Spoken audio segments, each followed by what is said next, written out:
Core the Bible podcast number 57, The Challenging Discipline of Obedient Giving.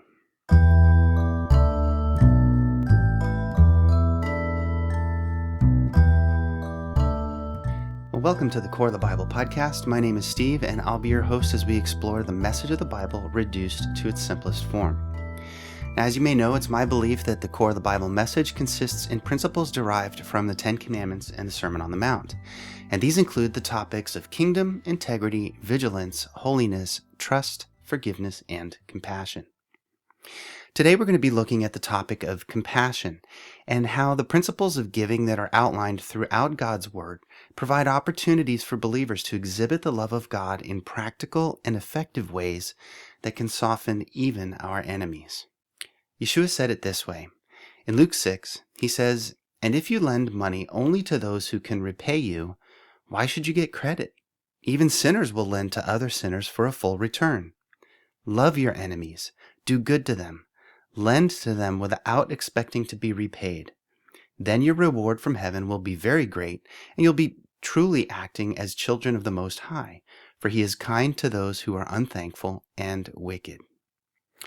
Now, in a former essay, we've looked at the importance of being kind to our enemies, those who may act in adversarial ways towards us.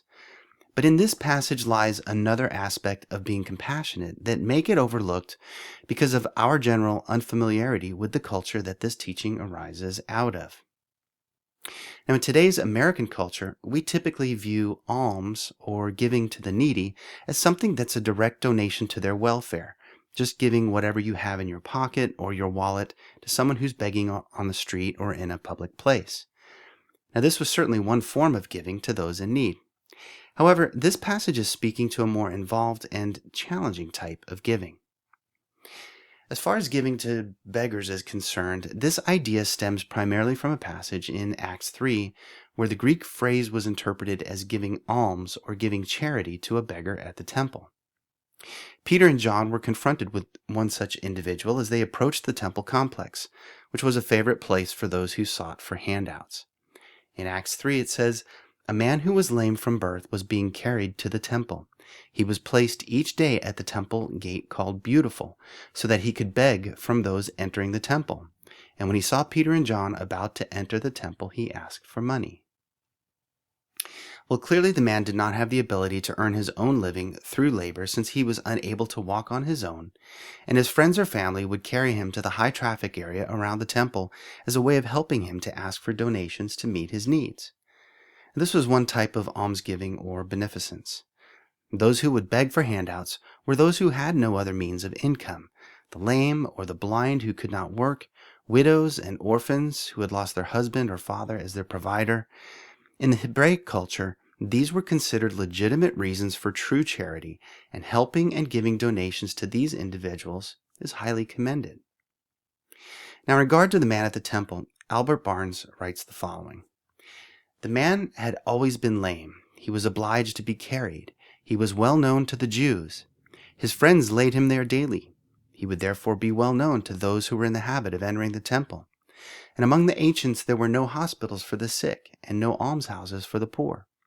The poor were dependent, therefore, on the charity of those who were in better circumstances.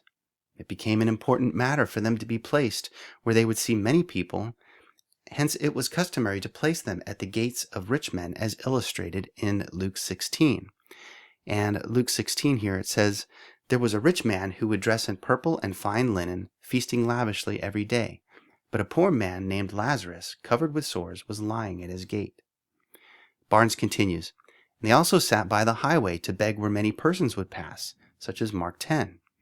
And in Mark 10 it says, they came to Jericho, and as he was leaving Jericho with his disciples and a large crowd, Bartimaeus, or the son of Timaeus, a blind beggar, was sitting by the road." Also in John chapter 9, it says, "As he was passing by, he saw a man blind from birth. And after Yeshua had healed him, his neighbors and those who had seen him before as a beggar said, 'Isn't this the one who used to sit begging?'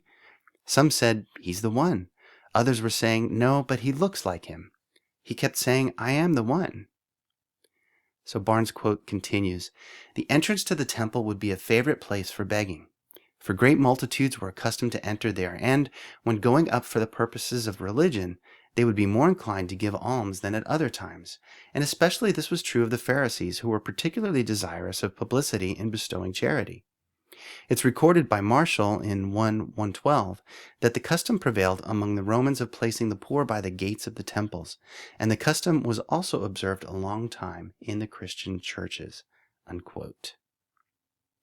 So all types of giving are highly recommended in the Bible, as we know that God loves a cheerful giver from 2 Corinthians 9.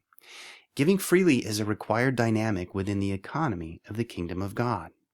However, in the Middle Eastern culture of the Bible, giving of alms was actually more than just providing pocket change to beggars. In its wider sense in the New Testament writings, it means any act of compassionate giving. For example, in Acts 9, it says there was a believer in Joppa named Tabitha, which in Greek is Dorcas. She was always doing kind things for others and helping the poor. In Acts 10, we read of there was a man in Caesarea named Cornelius, a centurion of what was called the Italian regiment. He was a devout man and feared God along with his whole household. He did many charitable deeds for the Jewish people and always prayed to God. In Acts 24, it says, "After many years, I came to bring charitable gifts and offerings to my people." Of course, that's the Apostle Paul. So, while compassion is encouraged throughout the Bible, we should understand that it's based on the eternal instruction of God throughout the Torah. God has always encouraged his people to be generous, and we're going to look at some of those ways as we dive deeper into the topic of giving.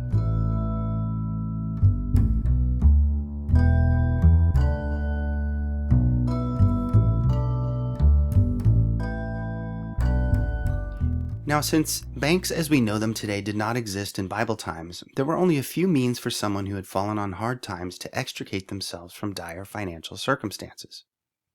Sometimes individuals would be sold as servants of others in an effort to pay off debt or to help their families. This was a form of indentured servitude, a commitment to the benefactor to recoup their investment. And this was widely practiced and is mentioned in several passages of the Bible in Exodus and Deuteronomy. Unfortunately, it is usually misunderstood as the brutal, savage chattel slavery that we typically associate with that word. However, these types of bondservants were provided many rights for fair treatment under the gracious instruction of Torah, and many times had benefited so much from their service to their masters that they desired to remain with their benefactor's family even after their term of service had expired. To illustrate this, there was a process provided for in the Torah to identify those who had chosen to become servants for life by piercing their ear. Deuteronomy 15 says, "But if your slave says to you, 'I don't want to leave you,' because he loves you and your family and is well off with you, take an awl and pierce through his ear into the door, and he will become your slave for life." An additional measure of relief in the Torah for those who had become deep in debt was instituted in the release of all debts every 7 years, which is also described in Deuteronomy 15:9. In this way, no one would be able to get so far in over their heads financially that they couldn't receive a fresh start. But for those who had the ability to work but had simply gotten into financial straits, the Bible conveys that, by far, the most common way of helping others was the idea of loans from family and friends as legitimate assistance until they could get back on their feet. In Deuteronomy 15, verses 7 and 8, it says, "If there's a poor man among your brothers within any of the gates in the land that Yahweh your God is giving you, then you're not to harden your heart or shut your hand from your poor brother. Instead, you are to open your hand to him and freely loan him whatever he needs." This was a commendable deed on behalf of the giver, and a prompt repayment would be an indication of the honor of the one who had received the help. Those receiving charity were more likely to sense that trust is being established and their self-worth is raised through this trust. Now, this process has more to do with the receiver than with the giver. If someone encountered an individual in need, whether a friend or relative, to provide them assistance with the idea that they can pay back the loan whenever they're able to, it allows for a sense of dignity in providing that assistance. Many times, people will struggle to accept outright handouts because of their pride. They don't want to be made to feel they're unable to meet their needs on their own.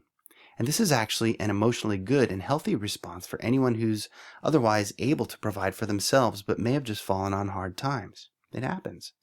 A great measure of trust has been placed in them, and they're more likely to be inclined to repay as a way of thanking their benefactor and demonstrating that they're worthy of trust, which is a coveted value indeed.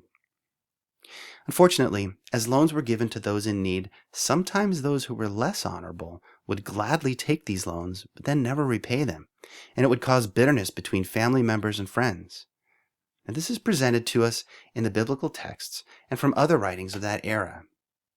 Now, there is a book called The Wisdom of Sirach, or Ecclesiasticus, a writing from around 150 to 200 BC that was included in the Septuagint, or the Greek version of the Scriptures. This version of the Bible was widely known and referenced in the time of Yeshua and the disciples. In this book is a passage that explains this concept of private loans in a little more detail, some of the blessings of following the commandment of Moses from Torah, and also some of the downfalls of providing loans to others. It begins with the blessings of obedience to the command of Torah, and this is in Sirach 29. It says, "He that shows mercy will lend to his neighbor, and he that strengthens him with his hand keeps the commandments. Lend to your neighbor in the time of his need, and in turn repay your neighbor promptly. Confirm your word and keep faith with him, and on every occasion you will find what you need." Well, here we can see how the idea of giving of loans and prompt repayment are both the qualities that are designed to reinforce the community and to provide for ongoing needs. However, the text also speaks of the negative side of giving when someone lends with the best of intentions, but the receiver is not willing to pay. So the passage continues, "Many persons regard a loan as a windfall and cause trouble to those who help them. A man will kiss another's hand until he gets a loan and will lower his voice in speaking of his neighbor's money. But at the time for repayment he will delay and will pay in words of unconcern and will find fault with the time. If the lender exerts pressure, he will hardly get back half and will regard that as a windfall. If he does not, the borrower has robbed him of his money and he's needlessly made him his enemy. He will repay him with curses and reproaches, and instead of glory will repay him with dishonor. Because of such wickedness, therefore, many have refused to lend, and they have been afraid of being defrauded needlessly." Unquote. This same negative perception of being taken advantage of is prevalent today and actually prevents people from being generous with those in need. No one wants to be taken advantage of. However, the text encourages faithfulness to the Torah command regardless of the outcome. And the quote continues, "Nevertheless, be patient with a man in humble circumstances, and do not make him wait for your alms. Help a poor man for the commandment's sake, and because of his need do not send him away empty. Lose your silver for the sake of a brother or a friend, and do not let it rust under a stone and be lost. Lay up your treasure according to the commandments of the Most High, and it will profit you more than gold. Store up almsgiving in your treasury, and it will rescue you from all affliction. More than a mighty shield and more than a heavy spear, it will fight for you on your behalf against your enemy." And you may recognize that this is the same type of instruction that Yeshua provides in the Sermon on the Mount. Matthew 6, he says, "Don't store up for yourselves treasures on earth where moth and rust destroy and where thieves break in and steal, but store up for yourselves treasures in heaven where neither moth nor rust destroys and where thieves don't break in and steal. For where your treasure is, there your heart will be also." In Matthew 5, it also says, "Give to the one who asks you, and don't turn away from the one who wants to borrow from you."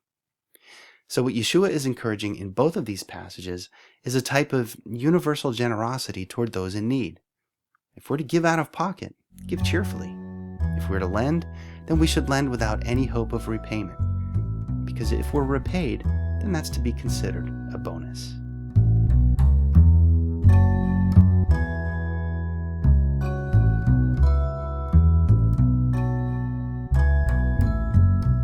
Now, we may understand and be willing to help friends and relatives who can't help themselves, and lend to those who've fallen on hard times. But here's where this principle gets really challenging.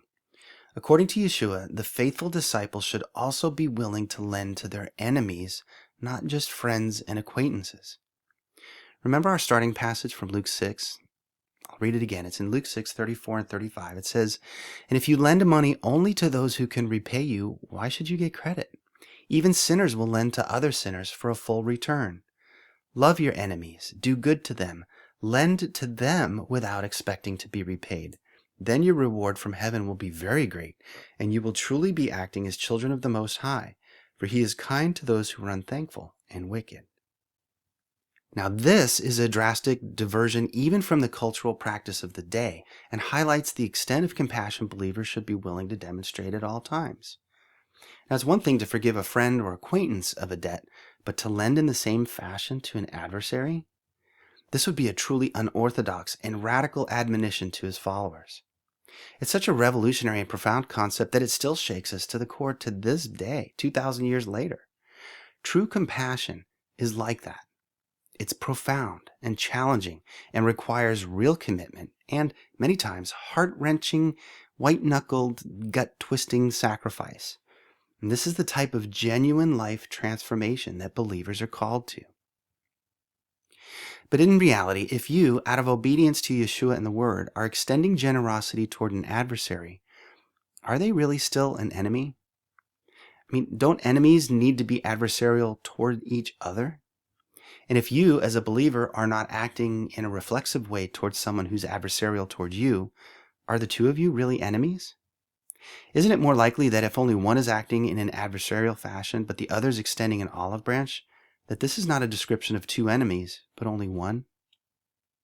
In this type of challenging obedience, adversarial overtones can be dissipated by the removal of escalation through the extension of friendship and value without obligation.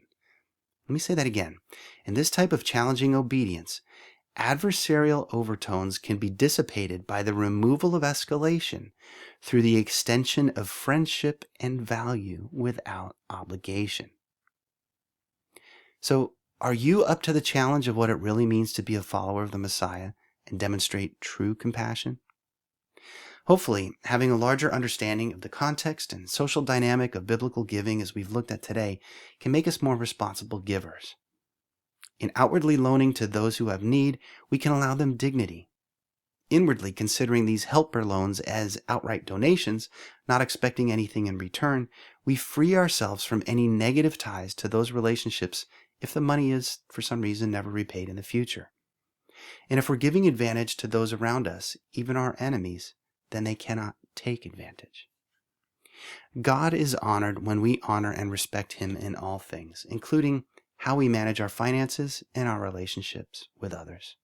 By being willing to give and loan freely, we demonstrate that we're His children by operating by the same principles He provides to us. Well, once again, I hope I've been able to provide you some ideas and concepts to meditate on further. If you enjoyed this week's podcast, be sure to visit corethebible.org to read daily blog posts on these topics and to find out more about the message of the Bible reduced to its simplest form in the Ten Commandments and the Sermon on the Mount. Do you have questions about today's topic or comments or insights you'd like to share? Well, feel free to email me at corethebible@gmail.com. Thanks for your interest in listening today, and as always, I hope to be invited back into your headphones in another episode to come. Take care.